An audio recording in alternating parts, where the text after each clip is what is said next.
Hi guys, எல்லாரும் எப்படி இருக்கீங்க? நல்லா இருக்கீங்களா? எனக்கு கொஞ்சம் உடம்பு சரியில்லைன்றதுனால வாய்ஸ் முன்ன பின்ன இருக்கும், அதனால கொஞ்சம் அட்ஜஸ்ட் பண்ணிக்கோங்க. இன்னைக்கு உங்களுக்காக ஒரு சூப்பரான கொரியன் படத்தை தான் எடுத்துட்டு வந்திருக்கேன். கண்டிப்பா இந்த படத்தை பாக்குறவங்களுடைய கண்ணுல இருந்து ஒரு சொட்டு கண்ணீர் கூட வராம இருக்கிறதுக்கு வாய்ப்பே கிடையாது. ஏன்னா அந்த மாதிரியான ஒரு எமோஷனலான மூவியை தான் உங்களுக்காக கொண்டு வந்திருக்கேன். உங்களுக்கு வேற எந்த மாதிரியான மூவிஸை பார்க்கணும்னு நினைக்கிறீங்களோ அதை கமெண்ட்ல சொல்லுங்க, நான் போட ட்ரை பண்றேன். சரி வாங்க இப்ப ஸ்ட்ரைட்டா இந்த கதைக்குள்ள போயிடலாம். கதையோட ஆரம்பத்திலே ஜியாங்ன்ற லேடி மின்னுன்ற ஒரு அழகான ஆண் குழந்தைய பெத்தெடுக்கிறத தான் காட்டுறாங்க. உண்மையை சொல்லணும்னா இந்த ஆண் குழந்தை பிறந்திருக்கிறது ஜெயில. இவங்க ஒரு தப்பு பண்ணதால ஜெயிலுக்கு வந்திருக்காங்க. வரும்போதே பிரெக்னெண்டா தான் இருந்திருக்காங்க. இவங்க என்ன தப்பு பண்ணிட்டு உள்ள வந்தாங்க அப்படின்றது எல்லாம் நம்ம போக போக தெரிஞ்சுக்கலாம். இப்போ ஒரு வருஷத்துக்கு அப்புறம் பிரசன்ட்ல காட்டுறாங்க. இன்னைக்கு தான் மின்னோடைய பிறந்த நாள். ஜெயில இருக்க ஒரு பாட்டியம்மா குழந்தைக்காக ஒரு அழகான ட்ரெஸ் தைச்சிட்டு இருக்காங்க. இன்னொரு பக்கம் பார்த்தா ரெண்டு லேடிஸ் ஜெயில இருக்கிற கைதிகளை வரிசையா நிக்க வச்சு நிறைய கிஃப்ட்டுங்களை கலெக்ட் பண்ணிட்டு இருக்காங்க. இந்த ரெண்டு பேர்ல நூடுல்ஸ் மண்ட மாதிரி இருக்குல்ல, இவங்களுக்கு நம்ம மீனம்மான்னு பேர் வச்சுப்போம், பக்கத்துல இருக்கிறவங்களுக்கு முனியம்மான்னு பேர் வச்சுப்போம். அதே நேரம் அந்த ஜெயில இருக்கிற ஒரு லேடி போலீஸை தான் காட்டுறாங்க. இவங்க ரொம்ப நல்லவங்க. இங்க இருக்கிற கைதிங்க கூட ஃப்ரெண்ட்லியா இருப்பாங்க. கைதிங்களுமே இவங்க கிட்ட ஜாலியா தான் பேசுவாங்க. மின்னுக்காக ஒரு கிஃப்டையும் கேமராவையும் எடுத்துக்கிட்டு செலிப்ரேட் பண்றதுக்காக கிளம்பி போறாங்க. மீனம்மா, முனியம்மா, இந்த போலீஸ், அப்புறம் அந்த பாட்டிமா எல்லாருமா சேர்ந்து இப்ப செல் நம்பர் 5ல தான் வெயிட் பண்ணிட்டு இருக்காங்க. ஏன்னா செல் நம்பர் 5ல தான் ஜியாங்கோ அவங்களுடைய பையன் மின்னு இருக்கிறது. எல்லா கிஃப்டையும் கலெக்ட் பண்ணிட்டு வந்து கேக்க வெட்டுறதுக்காக வெயிட் பண்ணிட்டு இருக்காங்க. ஜியாங் உள்ள இருந்து பாட்டி கொடுத்த ட்ரெஸ்ஸை போட்டு மின்ன கூட்டு வராங்க. வரும்போதே ஹாப்பி பர்த்டே டு யூன்னு பாட்டு பாடிட்டு வந்துட்டு இருக்காங்க. மின்னு அழுதுட்டு வந்துட்டு இருக்கான். என்னடான்னு பார்த்தா மின்னுக்கு அவங்க அம்மா பாடுறது சுத்தமா பிடிக்காது. ஏன்னா ஜியாங் அந்த அளவுக்கு மோசமா பாடுவாங்க. இவங்க எப்பெல்லாம் பாடுறாங்களோ அப்பெல்லாம் மின்னு அழுதுகிட்டே இருப்பான். இப்ப மீனம்மாவை, ஏண்டி உன்னை குழந்தை முன்னாடி எத்தனை தடவை பாட வேணாம்னு சொல்லியிருக்கேன், பர்த்டே அதுவுமா குழந்தை அழ வச்சிட்டு இருக்குன்னு கேட்டுட்டு இருக்காங்க. அதுக்கப்புறம் எல்லாருமா சேர்ந்து பாட்டு பாடி கேக்க வெட்டி கொண்டாடுறாங்க. கேக்கெல்லாம் வெட்டி முடிச்சதுக்கு அப்புறம் அந்த போலீஸ் எடுத்துட்டு வந்த கேமராவை வச்சு போட்டோ எடுக்கிறாங்க. போட்டோ எடுத்ததும் பச்சக்குன்னு சவுண்ட் வருது. அந்த சத்தம் வெளியே போயிட்டு இருந்த ஒரு மோசமான போலீஸ்க்கு கேட்டுது. இவங்க ரொம்ப ஸ்ட்ரிக்டான ஆளு, எல்லார்கிட்டயுமே கொஞ்சம் கராரா தான் நடந்துப்பாங்க. நேரா செல் நம்பர் 5க்கு வந்து என்ன இங்க எல்லாம் கும்மால அடிச்சிட்டு இருக்கீங்க, இந்த ரூமை செக் பண்ணோம், ஒழுங்கு மரியாதை எல்லாரும் வெளியே போய் செவுத்த பார்த்து நில்லுங்கன்னு சொல்ல எல்லாரும் போய் அதே மாதிரி நிக்கிறாங்க. சின்ன பையன் மின்னுக்கு அங்க என்ன நடக்குதுன்னு தெரியல. அம்மா தூக்குங்கம்மான்ற மாதிரி போய் அவங்க அம்மா பக்கத்துல நின்றுட்டு இருக்கான். செல்ல செக் பண்ண அந்த ஸ்ட்ரிக்டான போலீஸ் கேமராவையும் போட்டோவையும் கண்டுபிடிச்சிடுறாங்க. போட்டோவை வெளியே எடுத்துட்டு வந்து, நீ என்ன இங்க பிக்னிக்கா வந்திருக்க, குற்றம் பண்ணிட்டு உள்ள வந்திருக்க, அதனால ஒழுங்கு மரியாதை இருந்துக்கோன்னு சொல்லி அந்த போட்டோவை டாரா கிழிச்சு போட்டு போயிடுறாங்க. அப்படியே கட் பண்ணா ஜியாங் அந்த கிழிஞ்சு போன போட்டோவை ஒட்டி வச்சுட்டு உட்காந்துட்டு இருக்காங்க. பக்கத்துல இருந்த பாட்டியும், விடுமா, அவளை பத்தி தான் உனக்கு தெரியும்ல, அவளுக்கு குழந்தை இல்ல, அதனால சும்மா இந்த மாதிரி பண்ணிட்டு இருக்கா. இல்ல பாட்டி, எனக்கு அதெல்லாம் விஷயம் இல்ல, நான் பாடும் போதெல்லாம் முன்ன அழுதுகிட்டே இருக்கேன், அதான் எனக்கு புரியவே மாட்டேங்குது. அப்படிலாம் ஒன்னும் இருக்காது. இல்ல பாட்டி, நீங்க வேணா பாருங்களேன்னு சொல்லி, என் பையன் மின்னு ரொம்ப நல்ல பையன் அப்படின்னு பாட்டு பாட ஆரம்பிச்சிடுறாங்க. இவங்க ஆரம்பிச்ச உடனே முன்னால ஆரம்பிச்சிடறான். ஜியாங்கோ, பாத்தீங்களா பாட்டி இப்படிதான் அலறான்னு சொல்ல பாட்டி பயங்கரமா சிரிச்சிட்டு இருக்காங்க. இப்ப அப்படியே கட் பண்ணா யூவின்ற ஒரு கைதியை ஜெயிலுக்கு கூட்டு வரதை தான் காட்டுறாங்க. அதே நேரம் செல்லுக்குள்ள இருக்கிற ஜியாங் டிவில வேற ஒரு ஜெயில ஏதோ ஒரு டான்ஸ் பெர்ஃபார்ம் மாதிரி பண்ணிட்டு இருக்காங்க போல. அதை பார்த்துட்டு இவங்க ஜாலியா டான்ஸ் ஆடிட்டு இருக்காங்க. அப்ப அந்த செல்லுக்கு புதுசா ஒரு கைதி வந்தால, அவளதான் கூட்டு வராங்க.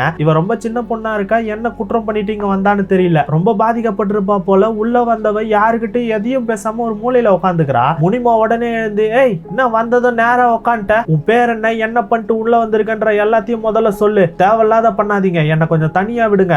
முனிமா, அவ ரொம்ப சின்ன பொண்ணு, அவகிட்ட ஏன் இப்படி பேசிட்டு இருக்க, அவளை கொஞ்ச நேரம் தனியா விடு. பாட்டி, அவளும் மரியாதைன்றத கத்துக்கணும்ல, மரியாதையை கத்துக்கிறதுக்கு இது ஒன்னும் இடம் கிடையாது, அவளை முதல்ல கொஞ்ச நேரம் தனியா விடுங்கன்னு சொல்லிட்டு இருக்காங்க. அப்ப மின்னு புதுசா வந்த யூவி கிட்ட ஆசாசியா போறான். ஆனா அந்த பொண்ணு ஒரு சின்ன பையன் கூட பார்க்காம தள்ளி விட்டுறா. ஜியாங் கடுப்பாயி செம்ம கோவத்துல அவளை போட்டு அடிக்க ஆரம்பிச்சிடுறாங்க. இவ்வளவு நேரம் சாந்த சொரூபினியா இருந்த ஜியாங்க்கு எவ்வளவு கோவம் வரும்ன்றது இப்பதான் தெரியுது. சத்தம் கேட்டு வந்த காட்ஸும் இவங்களுக்கு பனிஷ்மெண்ட் கொடுக்கற விதமா ரெண்டு பேரையும் தனி செல்லுல கொஞ்ச நேரம் போட்டுறாங்க. இப்ப அப்படியே ஜியாங்கோடைய பிளாஷ்பேக்கை தான் காட்டுறாங்க. ஜியாங்க்கு ஒரு மோசமான ஹஸ்பண்ட் இருந்திருக்கான். இவங்க ஒரு நாள் இவன் கால் பண்ணி எடுக்கலன்றதுக்காக இவங்க ஒரு பிரெக்னண்டான லேடின்னு கூட பார்க்காம அவ்வளவு அடி அடிச்சிருக்கான். கடைசியா அவங்களுடைய வயிற்றுல எட்டி உதைக்க வரும்போது தான் தான் புள்ளைய காப்பாத்தணும்னு சொல்லி ஜியாங் அவனை தள்ளி விட்டு இருக்காங்க. அந்த மொமெண்டம்லயே அவன் செத்து போயிட்டு இருக்கான். அவனை இப்படி கொலை பண்ணதுக்காக தான் ஜியாங் இப்ப ஜெயில இருக்காங்க. இப்ப பிரசன்ட்ல காட்ட போலீஸ் எல்லாருமே ஒரு செல்ல நோக்கி வேகமா ஓடிட்டு இருக்காங்க. என்னடான்னு பார்த்தா இந்த யூமிய ஒரு தனி செல்லுல போட்டாங்கல்ல, அவ நான் சாகணும்னு சொல்லி செவுத்துல தலைய வச்சு இடிச்சிட்டு இருக்கா. போலீஸ் போய் அவளை தடுத்து நிறுத்துறாங்க. அவளோ என்ன விடுங்க, நான் சாகணும்னு சொல்லிட்டு இருக்கா. இப்ப அப்படியே அவளுடைய பிளாஷ்பேக்கை காட்ட, ஒரு நாள் ஒரு ஆள் இவ கிட்ட தப்பா நடந்துக்க பார்த்திருப்பான். அந்த ஆள் வேற யாரும் கிடையாது, இவளுடைய ஸ்டெப் ஃபாதர் தான். இவ்வளவு தப்பிக்கிறதுக்காக கையில கிடைச்ச ஒரு பொருள் எடுத்து அடிச்சிருப்பா. அப்படி அடிச்சதுல அந்த ஆள் தலையில பட்டதால அவன் அங்கேயே செத்து போயிட்டு இருப்பான். அவனை கொலை பண்ணதுக்காக தான் இப்ப யூவி ஜெயில இருக்கா.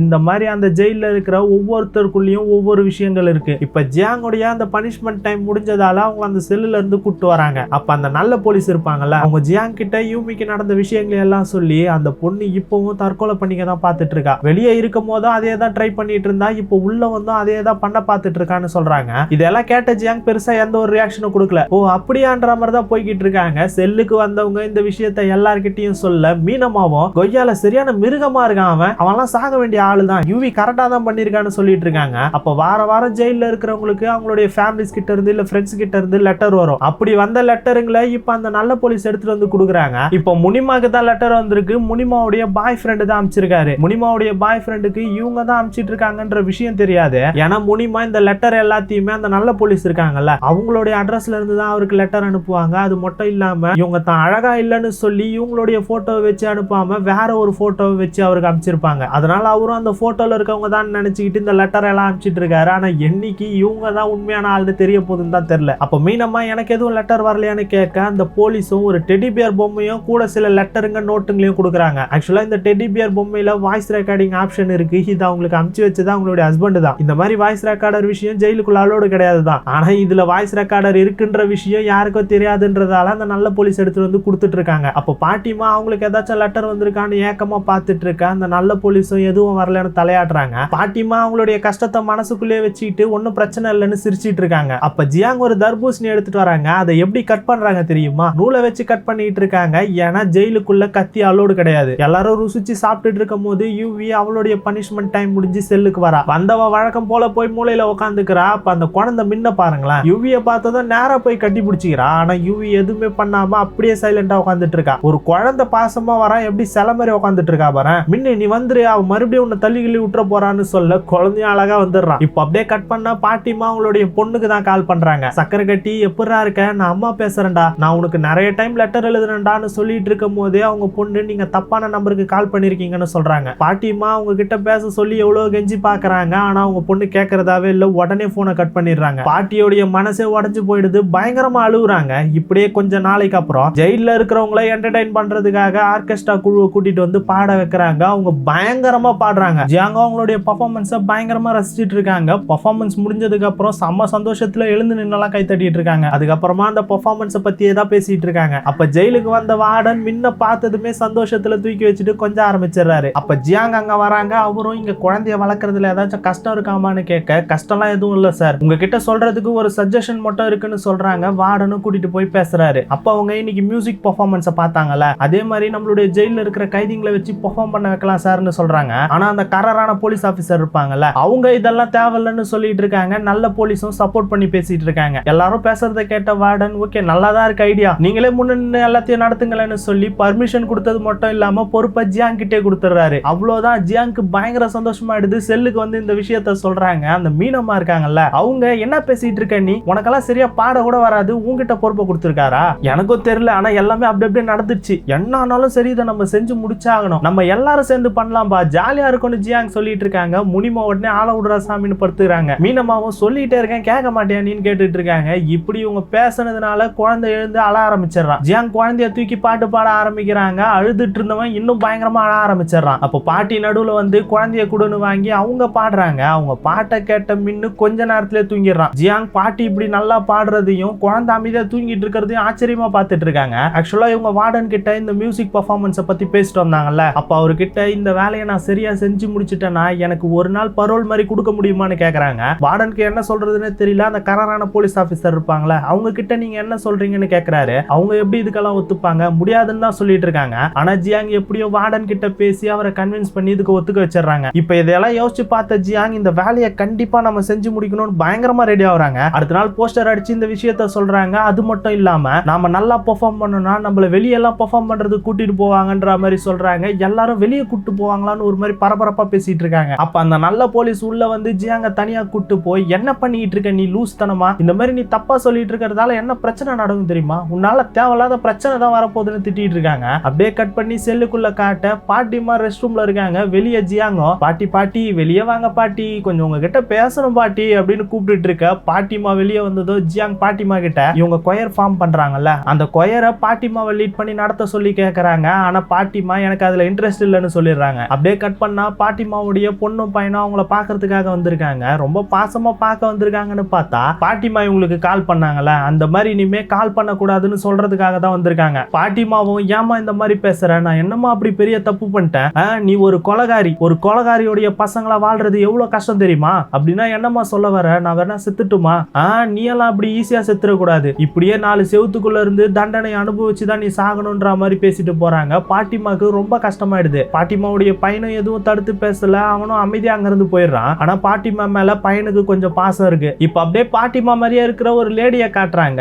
இவங்க வேற யாரும் கிடையாது, யூவியோடைய அம்மா தான். இவங்க யூவிய பாக்குறதுக்காக தான் ஜெயிலுக்கு வந்திருக்காங்க. ஆனா யூவி இவங்களை பார்க்க விரும்பல. இந்த விஷயத்த அந்த நல்ல போலீஸ் வந்து சொல்ல அவங்களும் அங்கிருந்து ரொம்ப சோகமா கிளம்பி போயிடுறாங்க. பாட்டிமாவும் அந்த கொயர் நடக்கும்ல பெர்ஃபார்மன்ஸ், அந்த ரூம்குள்ளதான் சோகமா நடந்து வந்துட்டு இருக்காங்க. அப்போ ஒரு ஓரமா பியானோ இருக்கிறத பாக்குறாங்க. அதை பார்த்ததுமே பக்கத்துல போய் பொறுமையா அந்த பியானோவை வாசிக்க ஆரம்பிக்கிறாங்க. அப்பதான் பாட்டிமாவுடைய பிளாஷ்பேக்கை காட்டுறாங்க. பாட்டிமா மியூசிக் கிளாஸுக்கெல்லாம் போயிருக்காங்க, நிறைய இடத்துல கான்சர்ட்ல எல்லாம் பெர்ஃபார்ம் பண்ணிருக்காங்க. அதனால பாட்டிமாக்கு மியூசிக்ன்றது கை வந்த கலை. பாட்டிமாக்கு கல்யாணம் ஆகி 2 பசங்க இருந்திருக்காங்க. ஆனா பாட்டிமாவுடைய ஹஸ்பண்ட் ரொம்ப மோசமானவன், வேற ஒரு லேடி கூட அஃபேர்ல இருந்திருக்கான். இந்த விஷயம் ஒரு கட்டத்துல பாட்டிமாக்கு தெரிய வந்திருக்கும். பாட்டிமா கார்ல இருக்கும் போது அவங்க 2 பேரும் ஒன்னா போய்கிட்டு இருக்கிறத நேரடியாவே பார்த்திருப்பாங்க. இதை பார்த்து அவங்களால சுத்தமா பொறுத்துக்கவே முடியல. கார் எடுத்துட்டு போய் நேரா 2 பேரும் ஏத்தி அங்கேயே கொலை பண்ணிட்டு இருப்பாங்க. அந்த கொலைக்காக தான் பாட்டிமா இப்ப ஜெயில இருக்காங்க. ஆக்சுவலா பாட்டிமா ஒரு மரண தண்டனை கைதி. இப்ப அப்படியே ஜியாங்க காட்ட, ஜியாங் அந்த நல்ல போலீஸ் இருக்காங்கல்ல, அவங்க கிட்ட இவங்களுடைய கொயருக்கு பியானோ வாசிக்கிறதுக்காக ஹெல்ப் கேக்குறாங்க.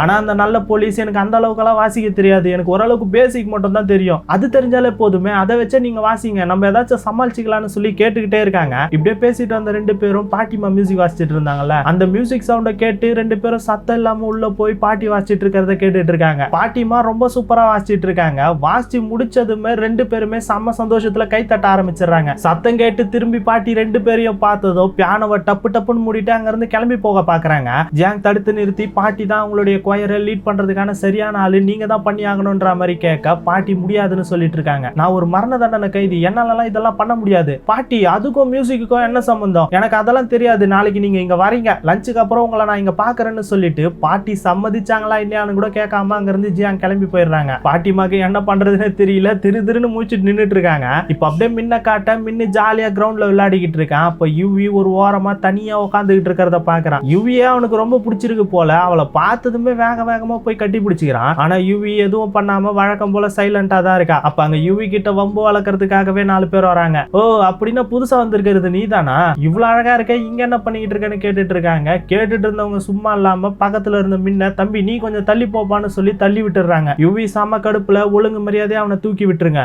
இதோ பாருடா, இவன் நம்மள மிரட்டரா வரேன், நான் தான் சொல்றேன்ல ஒழுங்கு மரியாதையா அவனை தூக்கி விட்டுருன்னு சொல்லி அவங்க கூட சண்டை போட ஆரம்பிச்சிடறா. இப்படி இவ சண்டை போட்டுட்டு இருக்கிறத பார்த்த முனிமா மீனமானு எல்லாருமே வந்து மொத்த பேரையும் போட்டு அடிக்க ஆரம்பிச்சிடுறாங்க. ஜியாங்க வந்து குழந்தைய தூக்கி போலீஸ் கிட்ட கொடுத்துட்டு அவங்கள களத்துல இறங்கி எல்லாரையும் போட்டு அடிச்சுட்டு இருக்காங்க. இப்ப அப்படியே கட் பண்ணா அந்த கரரான போலீஸை தான் காட்டுறாங்க. அவங்க அந்த நல்ல போலீஸ் கிட்ட பார்த்தல, இதுங்களுடைய குணமே இதுதான், இதுக்கப்புறம் இந்த கொயருகின்ற எல்லா விஷயத்தையும் மறந்துருங்க, இன்னைக்கு நடந்த விஷயத்த நான் வார்டன் கிட்ட சொல்ல போறேன், இதுக்கப்புறம் இந்த சப்ஜெக்டே ஜெயிலுக்குள்ள வரக்கூடாதுன்னு சொல்லிட்டு அங்கிருந்து கிளம்பி போயிடுறாங்க. அதே நேரம் யூவியை காட்ட, யூவி நர்சிங் ரூம்ல தான் இருக்கா, அவளுக்கு தான் நிறைய அடி விழுந்திருக்கு. அப்போ பாட்டிமா அவளுடைய கையில கட்டான மாதிரி இருக்கிற மார்க்குங்களை பாக்குறாங்க. இதை இவங்க பார்த்துட்டு இருக்கும் போதே ஜியாங் வந்து இவன் நிறைய தடவை தற்கொலை பண்ணிக்க ட்ரை பண்ணிருக்கலாம், ஏன்னா இவன் மனசளவுல ரொம்ப பாதிக்கப்பட்டிருக்கான்ற மாதிரி சொல்றாங்க. பாட்டிமாவும் இவ இப்படியெல்லாம் பண்ணிட்டு இருந்திருக்கானா அப்ப எவ்வளவு கஷ்டத்துல இருந்திருப்பா பாரு. ஆனா பாட்டிமா, இங்க கஷ்டத்தை அனுபவிக்கிறது அவ மட்டும் கிடையாது, எல்லாரும் தானே, உனக்கு புரியாது ஜியாங், என்னதான் இருந்தாலும் அவ திரும்ப அந்த உலகத்துக்குள்ள போய் தான் ஆகணும், அவ ஒன்னும் என்ன மாதிரி இங்கே செத்து போக போற ஆள் கிடையாதுல்ல,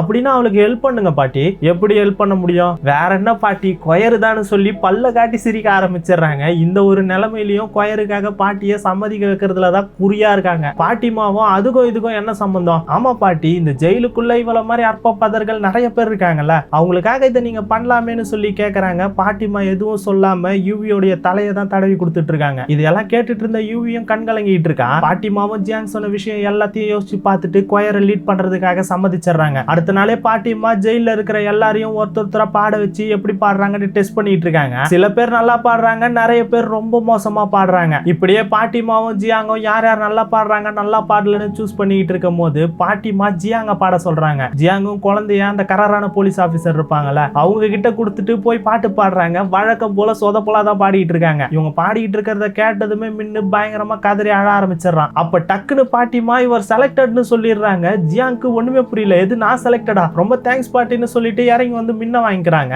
ஆக்சுவலா பாட்டி நினைச்சதை விட இந்த விஷயம் கொஞ்சம் கஷ்டமா தான் இருக்கு. அவங்க யார் யார்கிட்ட என்னென்ன குறைகளை பார்த்தாங்களோ அதை எல்லாத்தையுமே எழுதி வச்சிருக்காங்க. இப்ப அதை எல்லாத்தையுமே சேஞ்ச் பண்ண வேண்டிய நேரம். அதே நேரம் வார்டன் ஜியாங்க கூப்பிட்டு பேசுறாரு. இவங்க சண்டை போட்டாங்கல்ல, அந்த விஷயம் அவருக்கு தெரிஞ்சு போச்சு, அதனால இந்த கொயர் விஷயம் இதுக்கப்புறம் சரிப்பட்டு வராதுன்ற மாதிரி தான் சொல்லிட்டு இருக்காரு. ஜியாங்கும் சார் தப்புன்றது எல்லாரும் பண்றதுதான், ஆனா அவங்க பண்ண தப்புக்காக அவங்களுடைய வாழ்க்கையில அவங்களுக்கு இருக்கிற ஒரு சின்ன சான்ஸை தட்டி பறிச்சிடாதீங்கன்ற மாதிரி கேட்டு என்னென்னமோ பேசி வழக்கம் போல வார்டனை ஒரு மாதிரி கன்வின்ஸ் பண்ணிடுறாங்க. வார்டனும் அப்படின்னா உங்களுக்கு 6 மாசம் டைம் தரேன், அந்த 6 மாசத்துக்குள்ள எல்லாமே சரியா போச்சுன்னா கொயரை கண்டினியூ பண்ணுங்க, அப்படி இல்லைன்னா டிராப் பண்ணி ஆகணும்னு சொல்ல ஜியாங் அது போதும்ன்ற மாதிரி வெளியே சந்தோஷமா வந்துட்டு இருக்காங்க. அப்ப யாரும் அழகா பாட்டு பாடுற சத்தம் கேக்குது. என்னடான்னு போய் பார்த்தா யுவி தான் பாடிக்கிட்டு இருக்கா. அவ பண்ண பிரச்சனைக்காக தான் அவளை இப்போ ஒரு தனி செல்ல வச்சிருக்காங்க. இவ இப்படி இவ்வளவு சூப்பரா பாடிக்கிட்டு இருக்கிறத ஜியாங் ஆச்சரியமா பார்த்துட்டு இருக்காங்க. இப்படியே அடுத்த வாரம் இவங்க பிராக்டிஸ் பண்றதுக்கான நேரம் வருது. பாட்டிமா இங்க வாமா ஜியாங்னு முன்னாடி கூப்பிட்டு உங்கள யாருக்காச்சும் பியானோ வாசிக்க தெரியுமான்னு கேட்க ஜியாங் அந்த நல்ல போலீஸ் இருக்காங்களே அவங்க நல்லா வாசிப்பாங்கன்னு சொல்லி கோத்து விட்டுறாங்க. பாட்டிமா இவங்களை கூப்பிட்டு வாசிக்க சொல்ல இவங்களும் போய் வாசிக்கிறாங்க. ரொம்ப சொதப்பலா வாசிச்சிட்டு இருக்காங்க. மீனமா கடுப்பாயி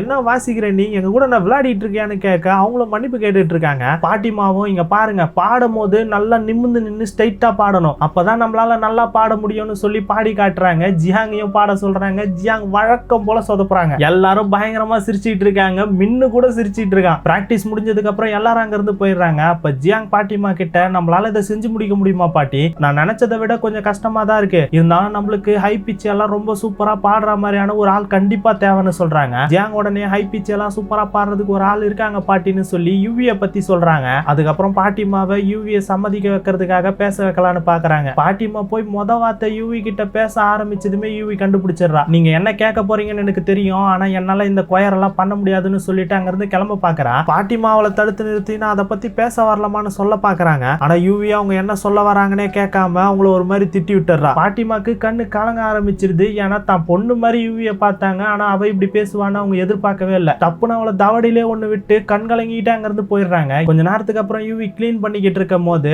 அவளுடைய அம்மா ஜெயில இருந்து போய்கிட்டு இருக்கிறத பாக்குறா. வழக்கம் போல இவங்க யுவிய பார்க்க வந்திருக்காங்க, ஆனா யுவி பார்க்க முடியாதுன்னு சொல்லிட்டு இருக்கா. ரொம்ப சோகமா அவங்க அங்க இருந்து போய்கிட்டு இருக்கிறத யுவி பார்த்து கண் கலங்கிட்டு இருக்கா. ஆக்சுவலா யுவியோடைய மனசுல இவ இப்ப இந்த நிலைமையில இருக்கால, இதுக்கு ஒரு விதத்துல அவங்க அம்மாவும் தானே காரணம், அதனாலதான் இவ ஒரு மாதிரி டிப்ரெஷன்ல அவங்க அம்மாவை பார்க்க முடியாதுன்ற மாதிரி சொல்லி திருப்பி அனுப்பிச்சிட்டு இருக்கா. ஆனா அவங்க இப்படி திரும்ப திரும்ப பார்க்க வர்றதுலே தெரியுது அவங்க இவ மேல எவ்வளவு பாசம் வச்சிருக்காங்கன்றது. அதெல்லாம் யோசிச்சுதான் இப்ப கண்கலங்க அழுதுகிட்டு இருக்கா. அப்படியே கட் பண்ணி அந்த நல்ல போலீஸ் யுவியை கூட்டிட்டு வரதான் காட்டுறாங்க. யுவி இப்போ பாட்டிமா கிட்ட அந்த மாதிரி பேசுறதுக்காக மன்னிப்பு கேட்க தான் வந்திருக்கா. அவ மன்னிப்பு கேட்டதுமே பாட்டிமா இங்க வான்னு சொல்லி பக்கத்துல கூப்பிட்டு உட்கார வச்சு பியானோ வாசிக்கிறாங்க. அவளும் சேர்ந்து வாசிச்சுட்டு இருக்கா. அப்போ பாட்டிமா உனக்குள்ள இருக்கிற வழி எனக்கு புரியுது, ஆனா அதே நினைச்சிட்டு வாழ்ந்துட்டு இருந்தோம்னா ஒவ்வொரு நாளும் நம்மளுக்கு நரகமா தான் மாறிடும். இங்க இருக்கிற நாம தான் ஒருத்தருக்கு ஆறுதலா இருந்தாகணும்னு சொல்லி எமோஷனலா பேசுறாங்க. இத்தனை நாள் யுவி அவளுடைய கஷ்டங்களை மனசுக்குள்ளேயே போட்டு அழுதுட்டு இருந்தா. இப்போ பாட்டிமா பேசினதெல்லாம் கேட்டதுக்கு அப்புறம் பாட்டிமாவை கட்டி பிடிச்சிட்டு பயங்கரமா கதறி அழ ஆரம்பிச்சிடறா. இப்படி அழுததால அவளுக்குள்ள இருந்த வலி கஷ்டங்கள்ன்றது எல்லாமே குறைஞ்சு போயிடுது.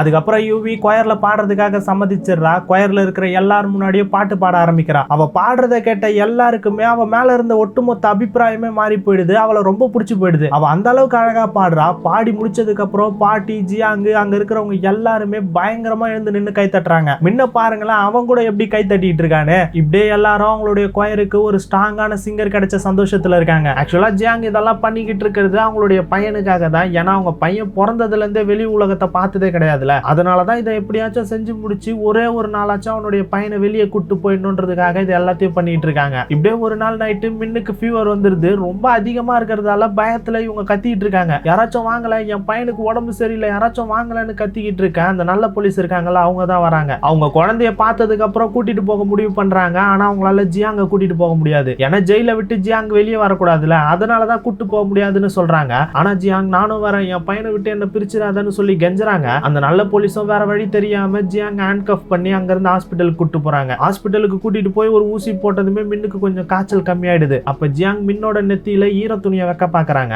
ஆனா ஹேண்ட் கஃப் போட்டிருக்கிறதால அவங்களால சரியா வைக்க முடியல, ரொம்ப கஷ்டப்பட்டு இருக்காங்க. இதை பார்த்து அந்த நல்ல போலீஸும் இந்த மாதிரி டைம்ல ஒரு குழந்தைக்கு அவங்க அம்மாவுடைய அரவணைப்பு ரொம்ப முக்கியம், நான் ஒன்னும் ரொம்ப கல் நெஞ்ச காரியெல்லாம் கிடையாதுன்னு சொல்லி ஹேண்ட் கஃபை கழட்டி விட்டு போயிடுறாங்க. ஜியாங் அவங்க பையனையே பார்த்துட்டு இருக்காங்க. அப்ப மின்னோட கையில ஒரு மச்சம் இருக்கிறத காட்டுறாங்க. இப்ப அப்படியே கட் பண்ணா அடுத்த வாரம் எல்லாரும் பாட்டு பிராக்டிஸ் பண்ணிட்டு இருக்காங்க. அப்ப யூவி கிட்ட 4 பேர் வம்பு பண்ணிருப்பாங்கல்ல, அந்த கேங்கோட ஹெட் ரொம்ப கேவலமா பாடிட்டு இருக்கா. பாட்டி அவளை தனியா கூப்பிட்டு இங்க பாரு நல்லா ஸ்ட்ரைட்டா நின்னுட்டு கழுத்தை இப்படி வச்சுட்டு பாடணும்னு சொல்லி கொடுத்துட்டு இருக்காங்க. அதை பார்த்து எல்லாரும் சிரிக்கிறாங்க. இவ டென்ஷன் ஆகி எப்படி அவ சிரிச்சது வாயகையெல்லாம் உடைச்சிருவேன். இதோ பாரு பாட்டி எனக்கு என்ன பாட வருதோ அதை தான் பாடுவேன்னு சொல்லி ஒரு கெட்ட வார்த்தையை போட்டு பேசிடுறா. ஜியாங் செம்ம டென்ஷன் ஆகி அவ கூட சண்டை போட ஆரம்பிச்சிடுறாங்க. எல்லாரும் மாறி மாறி அடிச்சிட்டு இருக்காங்க. அப்ப அந்த இடத்துக்கு குழந்தையோட அந்த நல்ல போலீஸ் வராங்க. இதை பார்த்ததும் வேகமா ஓடி போய் எல்லாரையும் தடுக்கிறாங்க. நல்ல வேலையா வேற யாரும் பார்க்கல. பாட்டிமாவும் நீங்க என்ன குழந்தைங்களா இப்படி குழந்தைங்க மாதிரி சண்டை போட்டுட்டு இருக்கீங்க? இங்க பாருங்க மியூசிக்ன்றது மனசுக்குள்ள இருந்து வரணும். ஆனா இப்போ உங்க மனசுக்குள்ள எல்லாம் கோபம் டிப்ரெஷன் எக்கச்சக்கமா இருக்கு. அதையெல்லாம் வெளியே கொட்டுங்க. அப்பதான் மியூசிக் உங்களுடைய மனசுல இருந்து வரும்னு சொல்றாங்க. அதுக்கப்புறம் எல்லாம் ரவுண்டா உட்காந்துட்டு அவங்க என்ன பண்ணிட்டு ஜெயிலுக்கு வந்தாங்க, எந்த நிலைமையில இப்ப இருக்காங்கன்ற எல்லாத்தையும் ஷேர் பண்ணிட்டு இருக்காங்க.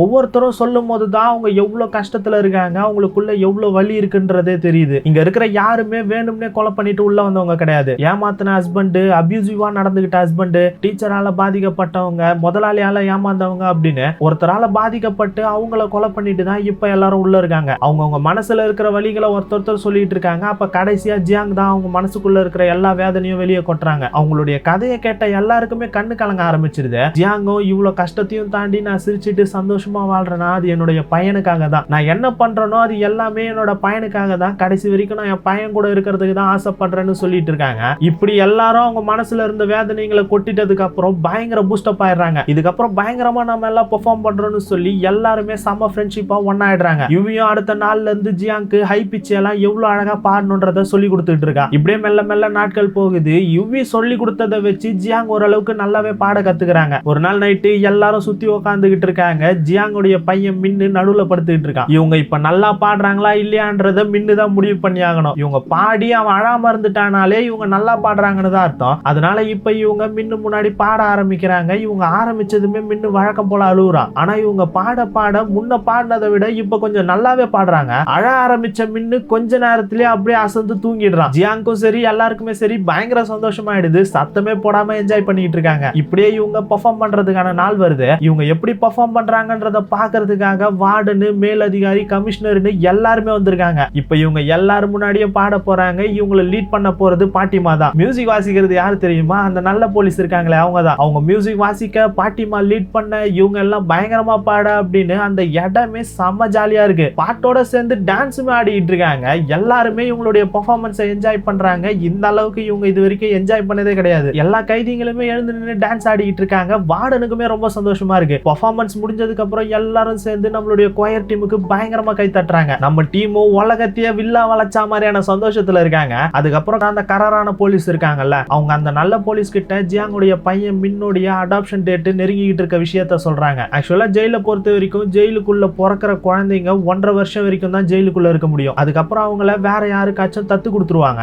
இப்ப தத்து கொடுக்கறதுக்கான அந்த டேட் தான் நெருங்கி இருக்கு. அதுவும் எந்த நாள்ல தெரியுமா? ஜியாங் அவங்களுடைய பையனும் ஒரு நாள் வெளியே போறதுக்கு கேட்டாங்களே, அந்த நாள் அன்னைக்கு தான் ஜியாங்குடைய பையன் மின்ன தத்து கொடுக்க போறாங்க. இந்த விஷயம் தெரிஞ்சதுக்கு அப்புறம் அந்த நல்ல போலீஸுக்கு ஒரு மாதிரி கஷ்டமா இருக்கு. இருந்தாலும் ப்ரொசீஜர் படி போய் தானே ஆகணும். அதனால ஜியாங்க தனியா கூப்பிட்டு இந்த விஷயத்த சொல்றாங்க. ஜியாங்குக்குமே ரொம்ப கஷ்டமா இருக்கு. பாட்டிக்கெல்லாம் இந்த விஷயம் தெரிஞ்சதுக்கு அப்புறம் பாட்டிமாவும் உனக்கு கஷ்டமா இல்லையா ஜியாங்? அப்படிலாம் ஒண்ணும் இல்ல பாட்டி, எனக்கு பரவாயில்லதான். இந்த விஷயம் ஒண்ணு தெரியாதது கிடையாது, ஆல்ரெடி தெரிஞ்ச விஷயம் தானே. என் பையனும் இந்த மாதிரி ஒரு இடத்துல இருக்கிறது அவனுக்கும் சரிப்பட்டு வராது. அவனும் வெளி உலகத்தை பார்த்து தானே ஆகணும். இங்க இருந்து போறது அவனுக்கும் நல்லதுதான் பாட்டின்னு சொல்லிக்கிட்டே அவங்களுடைய கஷ்டத்தை மனசுக்குள்ள வச்சுட்டு வெளியே சந்தோஷமா இருக்க மாதிரி நடிக்கிறாங்க. இப்படியே ஜியாங்கும் மின்னும் கிளம்புறதுக்கான நாள் வருது. ஜியாங் மின்னோடைய ட்ரெஸ் எல்லாத்தையும் எடுத்து வச்சிட்டு இருக்காங்க. அப்போ மீனம்மா பயங்கரமா கதறி அழுதுட்டு இருக்காங்க. ஒரு குழந்தைய அம்மா கிட்ட இருந்து பிரிக்கிறானுங்களே, இதெல்லாம் என்ன சட்டம்? இந்த மாதிரி சட்டத்தை எல்லாம் எவன்டா போட்டீங்கன்னு சொல்லி திட்டிக்கிட்டே அழுதுகிட்டு இருக்காங்க. ஆனா இப்ப யார் நினைச்சாலும் சட்டத்தை மாத்த முடியாதுல்ல. அதனால ஜியாங்கும் கஷ்டத்தை மனசுக்குள்ளேயே வச்சுக்கிட்டு மின்னுக்கு புது ட்ரெஸ் எல்லாம் போட்டு அங்க இருந்து வெளியே கூட்டு வராங்க. எல்லாருமே ரொம்ப சோகத்துல இருக்காங்க. யாராலையுமே இனிமே நாம மின்ன பிரிஞ்சு இருக்க போறோம்ன்றதை ஏத்துக்க கூட முடியாத நிலைமையில இருக்காங்க. ஜியாங் அவங்களுடைய பையன் மின்னு ஒரு நாளாச்சும் வெளி உலகத்தை பார்க்கணும்னு தான் நினைச்சாங்க. ஆனா இதுக்கப்புறம் திரும்ப அவன் இந்த ஜெயிலுக்குள்ளே வர போறது இல்லைன்றது தெரிஞ்சதுக்கு அப்புறம் எவ்வளவு கஷ்டமா இருக்கும். அந்த கஷ்டத்தோடய அவன் அங்க இருந்து கூட்டிட்டு போறாங்க. போனதுக்கு அப்புறம் பாட்டிமாவும் நம்ம டீமும் மியூசிக் பிராக்டிஸ் பண்ணிட்டு இருக்காங்க. ஆனா எல்லாரும் இப்ப ரொம்ப சோகத்துல இருக்கிறதால சரியாவே பாட முடியாத நிலைமையில இருக்காங்க. அதோட ஜியாங் மின்னோட ஒரு ஆர்ஃபனேஜ்ல தான் இருக்காங்க. அடாப்ஷன் பண்ற இடத்துல குழந்தைங்க விளையாடுற இடம் இருக்கு. அங்க மின்னு விளையாடிட்டு இருக்கான். ஜியாங் அவங்க பையனை பிரிய போறோம்னு நினைச்சு ஒரு மாதிரி கண்கலங்கிட்டே அவனை பார்த்துட்டு இருக்காங்க. அதுக்கப்புறம் கிளம்புறதுக்கு முன்னாடி அங்க இருக்கிற மேனேஜர் கிட்ட ஒரு புக் எடுத்து கொடுக்குறாங்க. இந்த புக்ல மின்னு பிறந்ததுல இருந்து இப்ப வரைக்கும் அவனை எடுத்த ஒவ்வொரு போட்டோவும் இருக்கு. அவனை பத்தின ஒவ்வொரு விஷயத்தையுமே ஜியாங் எழுதி வச்சிருக்காங்க. அந்த புக்கை மின்ன தத்தெடுக்கிறவங்க கிட்ட கொடுக்க சொல்லிட்டு ஜியாங் ரொம்ப வலியோட அந்த இடத்துல இருந்து கிளம்ப கிளம்புறாங்க. அவங்க வெளியே போனதுமே அவங்க பையன் அலற சத்தம் கேக்குது. வேக வேகமா என்னாச்சோ ஏதாச்சோன்னு பதறி அடிச்சுட்டு மின்ன பாக்குறதுக்காக ஓடுறாங்க. போய் பார்த்தா மின்ன ஒரு லேடி தூக்கி வச்சு கொஞ்சிக்கிட்டு இருக்காங்க. இவங்க தான் மின்ன தத்தெடுக்கிறதுக்காக வந்திருக்காங்க போல. ஜியாங் அவங்க பையனை பார்த்துக்கிட்டே பயங்கரமா கதறி அழுதுட்டு இருக்காங்க. அவங்க பையன் மின்ன பிரிய போறோன்றத அவங்களால சுத்தமா ஏத்துக்க முடியல. திரும்ப ஜெயிலுக்கு வந்தவங்க ஒரு நடப்பென மாதிரி தான் வாழ்ந்துட்டு இருக்காங்க. மழை பெய்யறது கூட தெரியாம அவங்க பையன் மின்னையே நினைச்சுக்கிட்டு தான் உட்காந்துட்டு இருக்காங்க. மழையில நனைஞ்சதால ஜியாங்க்கு உடம்பு சரியில்லாம போயிடுது. பாட்டிமா தான் ஜியாங்க பாத்துக்கிறாங்க. ஜியாங்கும் பாட்டிமா கிட்ட அவங்க மனசுல இருக்கிறதெல்லாம் சொல்லி கதறி அழ ஆரம்பிச்சிடுறாங்க. என்னால என் பையனை பிரிஞ்சு இருக்க முடியல பாட்டி, என் இதயத்தை அப்படியே வெளியே எடுத்த மாதிரி எனக்கு வலிக்குது பாட்டின்னு சொல்லி அழுகுறாங்க. பாட்டியும் ஜியாங்க்கு ஆறுதல் சொல்லிட்டு இருக்காங்க. இப்படியே மெல்ல மெல்ல நாட்கள் போகுது. வழக்கம் போல நம்மளுடைய டீம் மியூசிக் பிராக்டிஸ் பண்ணிட்டு இருக்கும் போது ஜியாங் அந்த இடத்துக்கு வராங்க. எல்லாரு கூடயும் சேர்ந்து அவங்களுடைய மைண்டை கொஞ்சம் ரிலாக்ஸா வச்சுக்கலான்றதுக்காக வந்திருக்காங்க போல. எல்லாரு கூடயும் சேர்ந்து பாட்டு பாட ஆரம்பிக்கிறாங்க. அப்ப மீனம்மா எல்லாரையும் பாட்டு பாடுறத நடுவுல நிறுத்திட்டு, என்ன பாட்டி பாட்டு இது, ஏதோ சில மாதிரி நின்னுட்டு பாட்டு பாடிட்டு இருக்கோம், நல்லா பெப்பேத்துற மாதிரி எந்த ஒரு பாட்டும் சொல்லி தர மாட்டீங்களேன்னு கேட்க, முனிமா உடனே அந்த நல்ல போலீஸ் இருக்காங்கல்ல, அவங்க பாட்டு பாடினா எப்படி இருக்கும், அவங்கள பாட சொல்லாமேன்னு சொல்ல எல்லாருமே சேர்ந்து அவங்கள பாட சொல்லி கத்துறாங்க. அந்த நல்ல போலீஸ்க்கும் வேற வழி இல்லாததுனால அவங்களும் பாட ஆரம்பிக்கிறாங்க. ரேப் தான் பாடிட்டு இருக்காங்க. இவங்க இப்படி நல்லா ஜாலியா பாட்டு பாடிட்டு இருக்கிறதுனால எல்லாருமே சேர்ந்து ஜாலியா என்ஜாய் பண்ணி டான்ஸ் ஆடிட்டு இருக்காங்க. ஆனா ஜியாங் என்னமோ இன்னமும் அவங்க பையனையே தான் நினைச்சிட்டு இருக்காங்க. இப்படியே மெல்ல மெல்ல நாட்கள் போகுது. ஒவ்வொரு வாரமும் நம்ம டீம் பிராக்டிஸ் பண்ணிட்டே தான் இருக்காங்க. அவங்க வீட்ல இருந்து யாராச்சும் ஜெயிலுக்கு பார்க்க வந்தா கூட அவங்க கிட்ட எல்லாம் பாடி காட்டிட்டு இருக்காங்க. அப்படியே அவங்களுடைய வாழ்க்கை மியூசிக் கூட சேர்ந்து ரொம்ப சந்தோஷமா ஜாலியா போய்கிட்டு இருக்கு. இப்படியே கண்ணை திறந்து மூடுறதுக்குள்ள 4 வருஷம் ஓடி போயிடுது. கிறிஸ்மஸ் சீசனும் வந்துருது. கிறிஸ்மஸ் சீசன் ஸ்டார்ட் ஆனதுக்காக எல்லாரும் முன்னாடி ஒரு பெர்ஃபார்மன்ஸ் பண்றாங்க. வழக்கம் போல இவங்களுடைய பெர்ஃபார்மன்ஸ் எல்லாருக்கும் ரொம்ப பிடிச்சு போயிடுது. அப்ப திடீர்னு ஒரு நாள் அந்த நல்ல போலீஸ் இருக்காங்கல்ல, அவங்க சந்தோஷத்துல வேக வேகமா நம்ம டீமை பாக்குறதுக்காக தான் ஓடி வந்துட்டு இருக்காங்க. உள்ள வந்தவங்க உங்க எல்லாருக்கிட்டையும் ஒரு முக்கியமான அனௌன்ஸ்மெண்ட்டை நான் சொல்லணும்னு சொல்ல, மீனம்மா உடனே என்ன ஏதாச்சும் பிரசிடென்ட் முன்னாடி பாட்டு பாடணுமா என்ன, அதெல்லாம் எதுவும் கிடையாது, நம்ம எல்லாரையும் நேஷனல் உமன்ஸ் காம்படிஷன்ல ஸ்பெஷல் கெஸ்டா பாடுறதுக்காக கூப்பிட்டுருக்காங்கன்னு சொல்றாங்க. எல்லாருக்குமே பயங்கர ஆச்சரியமா இருக்கு. நிஜமாவா, உண்மையாவா சொல்ற? அட உண்மையை தான் சொல்றேன், நான் எதுக்கு போய் சொல்ல போறேன், சோல் கல்ச்சுரல் சென்டர்ல கிறிஸ்மஸ் ஈவினிங் தான் நடக்க போகுதுன்னு சொல்றாங்க. இவங்க எல்லாரும் நிஜமாவா சொல்ற, அப்படின்னா நம்ம சோலுக்கு போக போறோமா, எங்களை எல்லாம் ஜெயில இருந்து வெளியே கூட்டு போறீங்களான்னு கேட்க இவங்களும் ஆமான்னு சொல்லிட்டு இருக்காங்க. அது மட்டும் இல்லாம முக்கியமான இன்னொரு விஷயத்தை உங்ககிட்ட சொல்லணும், அந்த காம்படிஷனுக்கு நீங்க உங்க ஃபேமிலியையும் இன்வைட் பண்ணலாம்னு சொல்றாங்க. எல்லாருக்கும் டபுள் சந்தோஷமாயிடுது. இப்படியே எல்லாரும் அங்க இருந்து போகும்போது முனிமா மட்டும் நேரா அந்த நல்ல போலீஸ் இருக்காங்கல்ல, அவங்க கிட்ட வந்து ஒரு லெட்டரை கொடுத்து இது என்னுடைய பாய் ஃப்ரெண்டுக்கு அனுப்பிச்சு வச்சிருங்கன்னு சொல்லிட்டு சந்தோஷமா அங்க இருந்து கிளம்பி போயிடுறாங்க.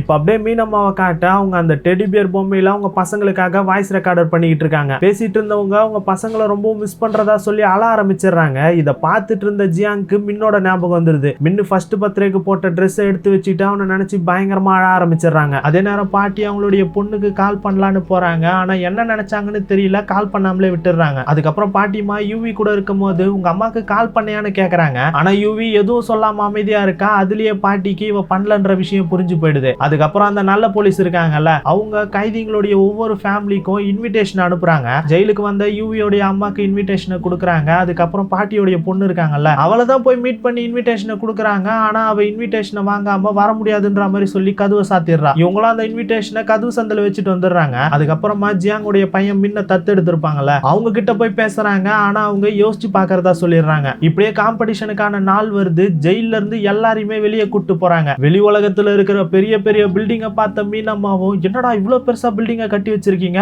நான் போகும்போது இந்த அளவுக்கெல்லாம் இல்லையே, இவ்வளவு கட்ட ஆரம்பிச்சிட்டானுங்களான்னு சொல்லி பயங்கர ஆச்சரியமா பார்த்துட்டு இருக்காங்க. அப்படியே காம்படிஷன் நடக்கிற இடத்துக்கு வராங்க. அங்க எக்கச்சக்கமான போலீஸ் போர்ஸோட தான் இவங்க அங்க உள்ள கூட்டு போறாங்களே. உள்ள கூட்டிட்டு போய்கிட்டு இருக்கும் போது யாராச்சும் கும்பலா எதிரில வந்தா இவங்க எல்லாரையும் ஒரு ஓரமா நிக்க சொல்லிட்டு அவங்களுக்கு வழி விட்டு போக சொல்லிட்டு இருக்காங்க. இந்த மாதிரியே தான் பண்ணிட்டு வந்துட்டு இருக்காங்க. அப்ப ஜியாங் 2 பசங்க ஓடிக்கிட்டு இருக்கிறத பாக்குறாங்க. அதுல ஒரு பையன் மின்னு ஓடாதடா நில்லுடா நில்லுடான்னு கத்திட்டு பின்னாடியே ஓடிக்கிட்டு இருக்கான். இவங்க அவங்களுடைய பையன் மின்னு பேரை கேட்டதும் அது அவங்களுடைய பையனா இருக்குமா என்னன்னு தெரிஞ்சுக்கிறதுக்காக வேக வேகமா அவன் பின்னாடி ஓடுறாங்க. ஒரு வழியா அவனை ஒரு ரூம்ல பாத்துறாங்க. அவன் அவங்களுடைய பையனான்னு தெரிஞ்சுக்கிறதுக்காக கைய பாக்குறாங்க. ஏன்னா மின்னோட கையில ஒரு மச்சம் இருக்கும்ல, ஆனா இந்த பையனுடைய கையில மச்சம் இல்ல. அதை வச்சு அவங்களுக்கு இது அவங்க பையன் மின்னு இல்லைன்ற விஷயம் தெரிஞ்சிடுது. அப்ப அந்த பையனுடைய அம்மா உள்ள வந்து யார் நீ இங்க என்ன பண்ணிக்கிட்டு இருக்கன்னு கேட்க ஜியாங்க மன்னிச்சிருங்க மன்னிச்சிருங்கன்னு அங்க இருந்து ஓடி போயிடுறாங்க. மத்த கைதிங்க எல்லாம் மேக்கப் போடுற ரூம்ல இருக்காங்க. போலீஸும் அவங்க கூட இருக்காங்க. அப்ப அந்த கராரான போலீஸ் ஜியாங் இல்லன்ற விஷயம் தெரிஞ்சதுக்கு அப்புறம் அவ எங்க போனான்னு சொல்லி கத்த ஆரம்பிச்சிடறாங்க. அந்த நேரம் கரெக்டா ஜியாங்க வந்துடுறாங்க.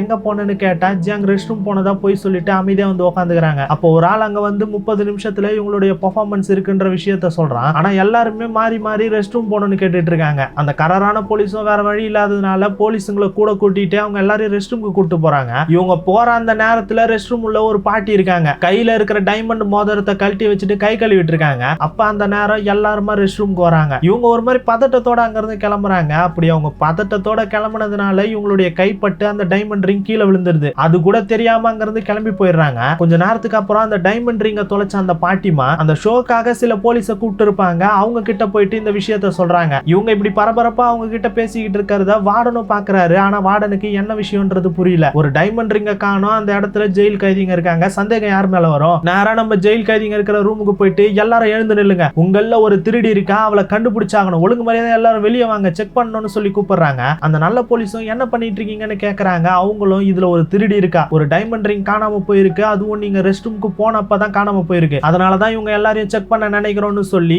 எல்லாரையும் வெளியே நிக்க வச்சு ஒத்தொத்தரா செக் பண்றாங்க. அதே நேரம் காம்படிஷனுக்கு வந்த ஒவ்வொரு குரூப்பும் பெர்ஃபார்ம் பண்ணிட்டு இருக்காங்க. இந்த போலீஸ் ஆபீசர் எல்லாரையும் செக் பண்ணி பாக்குறாங்க. ஆனா எதுவும் கிடைக்கிற மாதிரியே தெரியல. அதனால எல்லாரையும் ட்ரெஸ்ஸை ரிமூவ் பண்ண சொல்லிட்டு செக் பண்ண பாக்குறாங்க. அந்த நல்ல போலீஸும் நீங்க பண்றது தப்பு, இது ஹியூமன் ரைட்ஸ்க்கு அகைன்ஸ்ட் ஆனதுன்னு சொல்லிட்டு இருக்காங்க. ஆனா அந்த போலீஸ் இந்த மாதிரி நேரத்துல அதெல்லாம் பார்க்க முடியாது, எல்லாரையும் செக் பண்ணுங்கடான்னு சொல்றாங்க. இப்படி இவங்களை இந்த இடத்துல செக் பண்ணிக்கிட்டு இருக்கிறதால இவங்களால இப்ப பெர்ஃபார்ம் பண்ண முடியாதுல, அதனால இவங்க இப்ப இந்த காம்படிஷன்ல பெர்ஃபார்ம் பண்ண மாட்டாங்கன்னு சொல்லி அனௌன்ஸ் பண்றாங்க. இத கேட்ட வார்டனுக்கும் சரி, அங்க வந்திருக்க கைதிகளுடைய ஃபேமிலிக்கும் சரி, எல்லாருக்குமே பயங்கர அதிர்ச்சியா இருக்கு. என்னாச்சுன்ற மாதிரி யோசிச்சுட்டு இருக்காங்க. வார்டனும் வேக வேகமா என்னாச்சுன்னு தெரிஞ்சுக்கிறதுக்காக அங்க இருந்து கிளம்புறாரு. அதே நேரம் அந்த கெட்ட போலீஸ் வயசானவங்க சின்னவங்கன்னு கூட பார்க்காம எல்லாரையும் ட்ரெஸ்ஸை ரிமூவ் பண்ண வச்சுட்டு செக் பண்ணிட்டு இருக்கா. அப்ப என்ன நடந்துட்டு இருக்குதுன்றத தெரிஞ்சுக்கிறதுக்காக வார்டன் வந்துட்டு இருந்தார்ல, வர வழியில அந்த கராரான போலீஸ பாத்துறாரு. என்ன நடந்துட்டு இருக்கீங்க, எதுக்காக நம்மளுடைய பெர்ஃபார்மன்ஸ் கேன்சல்னு சொல்லிட்டு இருக்காங்கன்னு கேக்குறாரு. அவங்களும் நடந்துட்டு இருக்க விஷயத்த சொல்றாங்க. இத கேட்ட வார்டன் பயங்கர டென்ஷன் ஆகி, நீ போய் முதல்ல நாம பெர்ஃபார்ம் பண்ணுவோம்னு சொல்லி அனௌன்ஸ் பண்ண சொல்லு, மத்ததெல்லாம் நான் பாத்துக்கிறேன்னு சொல்லி சம கோவமா அங்க இருந்து கிளம்புறாரு. அந்த கெட்ட போலீஸும் எல்லாரையும் ரொம்ப டார்ச்சர் பண்ணி செக் பண்ணிட்டு இருக்கா. நம்ம ஜெயிலோட கராரான போலீஸும் அந்த ஷோவுடைய மேனேஜரை மீட் பண்ணி இவங்க பெர்ஃபார்ம் பண்ணுவாங்கன்னு சொல்லி அனௌன்ஸ் பண்ண சொல்றாங்க. அதே நேரம் வார்டன் செக் பண்ணிட்டு இருக்க இடத்துக்கு வந்து அந்த கெட்ட போலீஸ பார்த்து, இங்க என்ன பண்ணிட்டு இருக்கீங்க, உங்களை இந்த மாதிரி விசாரிக்கிறதுக்கு யார் அனுமதி கொடுத்தாங்கன்னு கேட்க, கமிஷனர் தான் அனுமதி கொடுத்தாருன்ற மாதிரி சொல்லிட்டு இருக்காங்க.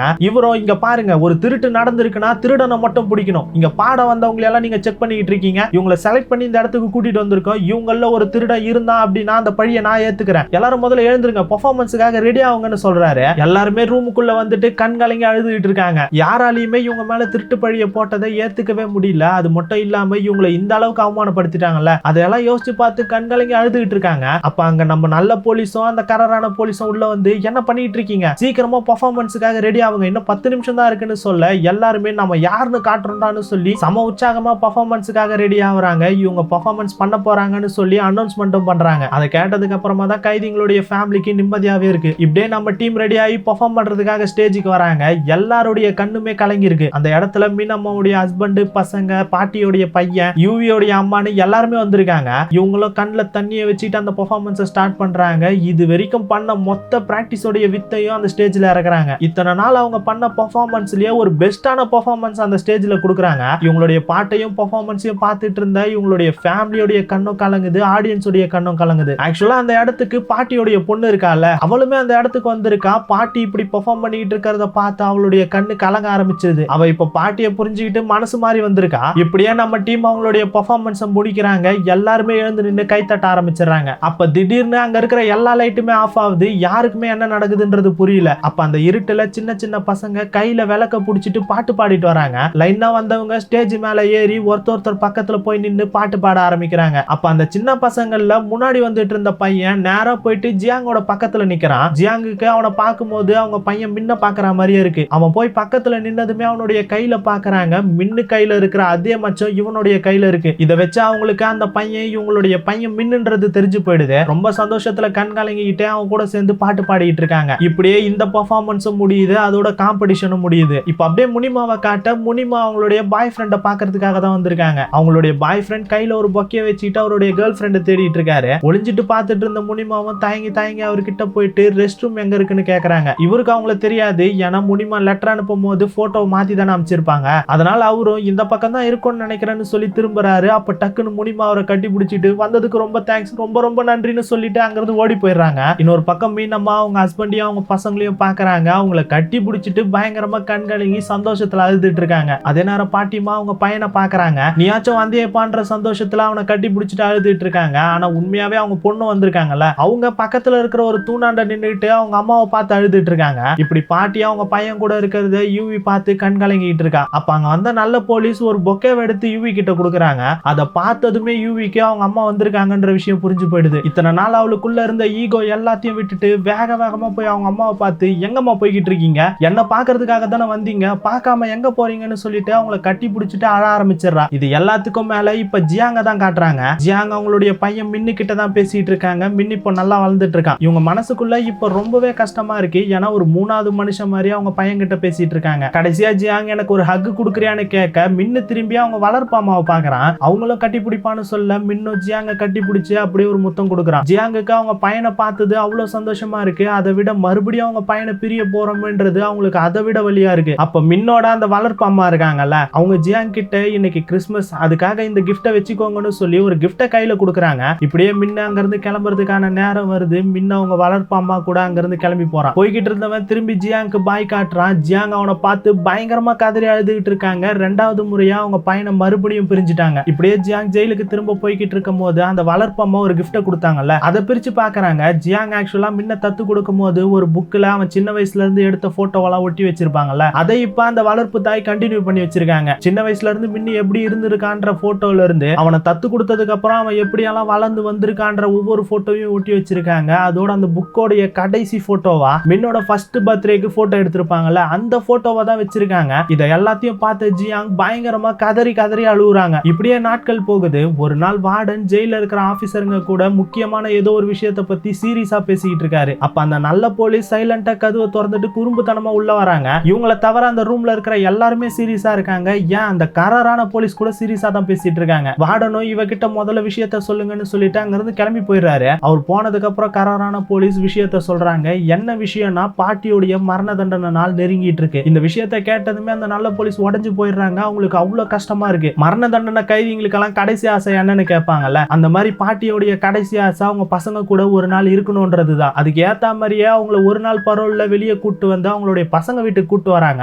பாட்டி கதவை திறந்து உள்ள வரலாமான்னு கேட்க அவங்க பொண்ணு ஓடி வந்து கட்டி பிடிச்சிட்டு பயங்கரமா அழ ஆரம்பிச்சிடுறா. அதுக்கப்புறம் பாட்டி ஒரு நாள் ஃபுல்லா அவங்க பசங்க கூட இருக்காங்க, பேசுறாங்க, சாப்பிடுறாங்க, நைட்டு தூங்கவும் செய்யறாங்க. நைட்டு தூங்கும் போது அவங்க பொண்ணு பக்கத்துல படுத்துக்கிட்டு அவங்க அம்மாவுடைய கையை பிடிக்கிறா. அப்ப அவளுக்கு நம்ம அம்மாவை இத்தனை நாள் தப்பா புரிஞ்சுக்கிட்டு பார்க்காமலே இருந்துட்டோமேன்னு சொல்லி மனசு உடைஞ்சு போய் ரெஸ்ட் ரூமுக்கு போய் பயங்கரமா அழுகுறா. இப்ப கடைசி நேரத்துல அழுது என்ன பிரயோஜனம்? அவங்க அம்மா இத்தனை நாளா இவளுக்காக ஏங்கிட்டு இருந்தாங்க, அப்பெல்லாம் வரல. ஆனா இப்பதான் இவங்க அம்மாவை இவ புரிஞ்சுக்கிறா. அப்படியே அழுது முடிச்சுட்டு அன்னைக்கு நைட்டே வந்து அவங்க அம்மா கூட படுத்து தூங்குறா. இப்ப அப்படியே அடுத்த நாள் செல் நம்பர் 5ல நம்ம ஆளுங்க எல்லாருமே ஜாலியா பாட்டி கிட்ட பேசிட்டு சிரிச்சிட்டு இருக்காங்க. அதே நேரம் வார்டன் பாட்டியோடைய மரண தண்டனைக்காக அவங்கள கூட்டு வர சொல்லிட்டு அங்க இருந்து போயிடுறாரு. நம்ம நல்ல போலீஸும் அந்த கரரான போலீஸ் கிட்ட வேணாம் சீஃப், இதை நம்ம பண்ண வேணாம் சீஃப்னு சொல்லி கதறி அழுகுறாங்க. ஆனா யாரால இப்ப என்ன பண்ண முடியும்? அந்த கரரான போலீஸுக்கும் ரொம்பவே கஷ்டமா இருக்கு. ஆனா இப்ப இவங்க இதை செஞ்சே ஆகணும்ன்ற கட்டாயத்துல இருக்கிறதுனால மனசை கல்லாக்கிக்கிட்டு செல் நம்பர் 5க்கு போறாங்க. அந்த நல்ல போலீஸ் கதவை திறந்து, பாட்டிமா உங்களை பாக்குறதுக்காக விசிட்டர் வந்திருக்காங்கன்னு சொல்ல, மீனம்மா உடனே, பாரு பாட்டி, இப்பதான் பசங்களை போய் பார்த்துட்டு வந்தா அதுக்குள்ள பசங்க உங்களை பார்க்க வந்துட்டாங்க போலியேன்னு சொல்லி எல்லாருமே ஜாலியா பேசிட்டு இருக்காங்க. பாட்டிமாவும் சந்தோஷமா திரும்பி அந்த நல்ல போலீஸை பார்த்துட்டு இருக்காங்க. ஆனா அந்த நல்ல போலீஸ் எந்த ஒரு சந்தோஷமும் இல்லாம சைலண்டா நின்னுட்டு இருக்காங்க. அதை வச்சே பாட்டிமாக்கு எதுக்காக வந்திருக்காங்கன்றது புரிஞ்சு போயிடுது. ஜாலியா பேசிட்டு இருந்த மீனம்மா, முனிமான அந்த செல்லுல இருக்கிற எல்லாருக்குமே என்ன விஷயம்னு புரிஞ்சு போயிடுது. எல்லாருமே ஒரு மாதிரி அதிர்ச்சியா கண்கலங்க ஆரம்பிச்சிடுறாங்க. பாட்டிமாவும் சைலண்டா அவங்களுடைய மியூசிக் புக்கை க்ளோஸ் பண்ணிட்டு அங்க இருந்து கிளம்ப பாக்குறாங்க. அப்ப ஜியாங் வேக வேகமா எழுந்து போய் அந்த நல்ல போலீஸை வெளியே தள்ளிட்டு டோரையும் க்ளோஸ் பண்ணிட்டு, பாட்டி இங்க இருந்து போகாதீங்க பாட்டி, இங்கேயே இருங்க, அந்த விசிட்டரை பார்க்க முடியாதுன்னு சொல்லிருங்க பாட்டின்னு சொல்லி அழுகுறாங்க. பாட்டிமாவும் எனக்கு எதுவும் ஆகாது, நான் திரும்ப வந்துருவேன்னு சொல்லிட்டு அவங்க எல்லாரையும் சமாதானப்படுத்திட்டு அவங்களுடைய வலிய மனசுக்குள்ளேயே வச்சுட்டு அங்க இருந்து வெளியே வராங்க. வெளியே வந்தவங்க அந்த நல்ல போலீஸ் கிட்ட ஹேண்ட் கஃப் மாட்ட சொல்லி கையை நீட்டிட்டு இருக்காங்க. அந்த நல்ல போலீஸும் அழுதுகிட்டே ஹேண்ட் கஃப் மாட்டி அங்க இருந்து பாட்டியை கூட்டிட்டு போறாங்க. அங்க செல்லுக்குள்ள இருந்த எல்லாருமே பயங்கரமா அழுதுகிட்டு பாட்டிமாக்காக கடைசியா ஒரு பாட்டு பாடுறாங்க. அந்த பாட்டை கேட்டுட்டு போய்கிட்டு இருந்த பாட்டிமா இவங்க எல்லாரையும் பிரிய போறத நினைச்சு பயங்கரமா கண்கலங்கிட்டே போறாங்க. ஆனா பாட்டிமா அவங்களுடைய பயணத்தை நல்லபடியா முடிச்சிருக்காங்க. இந்த ஜெயில நிறைய பேரை பாட்டிமா அவங்கள மாதிரியே உருவாக்கி விட்டுருக்காங்க. அந்த ஒரு நிம்மதியோட பாட்டிமா மரணத்தை ஏத்துக்கிறாங்க. இதோட இந்த படம் முடியுது. கண்டிப்பா இந்த படத்தை பார்த்துட்டு நீங்க அழாம இருந்திருக்க வாய்ப்பே கிடையாது. இந்த படம் பாக்குறவங்களுடைய கண்ணுல இருந்து ஒரு சொட்டு கண்ணீரை பார்க்காம விடாது போல. இந்த படத்தை பார்த்தப்பையும் சரி, வாய்ஸ் ஓவர் கொடுத்தப்பையும் சரி, எனக்குமே அழுக வந்துருச்சு. இந்த வீடியோ கண்டிப்பா உங்களுக்கு பிடிச்சிருக்கும்னு நினைக்கிறேன். பிடிச்சிருந்தா லைக் பண்ணுங்க. உங்க ஃப்ரெண்ட்ஸ் அண்ட் ஃபேமிலி பார்க்கணும்னு நினைச்சீங்கன்னா ஷேர் பண்ணி விடுங்க. புதுசா பாக்குறவங்க மறக்காம சப்ஸ்கிரைப் பண்ணிக்கோங்க. நீங்க பாத்துக்கிட்டு இருக்கிறது வாய்ஸ் ஆஃப் யாபேஷ். நான் தான் உங்க யாபேஷ். அடுத்த ஒரு ஒரு நல்ல படத்துல மறுபடியும் உங்களை வந்து சந்திக்கிறேன். Bye guys.